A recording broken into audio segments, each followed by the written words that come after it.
শুভ নববর্ষ বন্ধুরা, তনুশ্রী লাইফস্টাইলে আপনাদের সবাইকে স্বাগত। তো আজকে নববর্ষ দিনে সকাল সকাল খেয়ে নিলাম পরোটা আর আলু দিয়ে ছোলা ভাজা। তো আজকে নববর্ষর দিন মানে সব কিছুই স্পেশাল। তো সকালের ব্রেকফাস্টটা কমপ্লিট করে নিলাম একদম। তো তারপরে আজকের হয় না যে পয়লা বৈশাখের দিনে নিম হলুদ মেখে নিতে হয়, তো কেই বা বাটবে, তো আমি বেটে নিলাম। চলো শিলে আবার নিম আর হলুদ। তো নিম পাতা তো ভালো করে আগে জলে ধুয়ে নিতে হবে, নাহলে তো অনেক কিছুই পাতার মধ্যে অনেক কিছু লেগে থাকে। তো আমি ভালো করে আগে নিম পাতাটা আর হলুদ ভালো করে ধুয়ে নিলাম। চলো এবার হচ্ছে বেটে নেওয়া যাক। তো আস্তে আস্তে সব কিছু আমি শিলের মধ্যে নিয়ে নিলাম। এখন তো শিলে তেমন কিছু বাটাই হয় না, জাস্ট নিম পাতা তো আর মিক্সির মধ্যে বাটা যায় না, তাহলে তো আর কোনো তরকারি খাওয়া যাবে না। তো এর জন্য শিলটা খুঁজে খাঁচে বার করা হলো। তো এবার চলো বেটে নিই আস্তে আস্তে। হ্যাঁ, এতটাই পাতা দেখতে লাগছে, কিন্তু বাটার পরে না সব একটু অল্প অল্প হয়ে গেছে। তো ভালো করে বেটে নেওয়া হলো।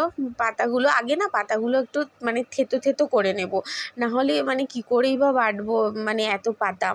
তো ভালো করে এবার বেটে নেওয়া যাক। চলো বেটে নিই ভালো করে।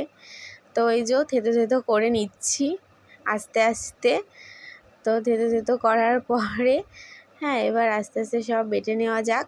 চলো, এই যে নিম পাতা বাটা অলরেডি আমার হয়ে গেছে। তো প্রথমে ভাবলাম নিম পাতাটাই বেটে নিই। হ্যাঁ, এবার বাটবো হলুদ। তো ওটা ঢেলে দিলাম, ঢেলে এবার নিম পাতাটা বাটিতে রেখে হলুদটাও চলো বেটে নেওয়া যাক।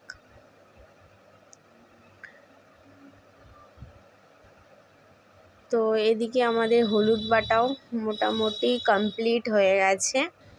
তো মাকে বললাম, মা শুধু কি হলুদ মানে হলুদ আর নিম পাতা কি থাকে, মানে এইটাই কি বাটতে হয় না একটু সর্ষের তেলও দিতে হয়? তো মা বললো হ্যাঁ, এর মধ্যে একটু সর্ষের তেলও দিতে হয়।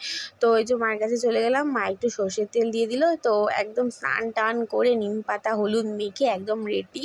তো দুপুরে লাঞ্চে ছিল ফ্রায়েড রাইস আর চিকেন কষা আর হচ্ছে স্যালাড।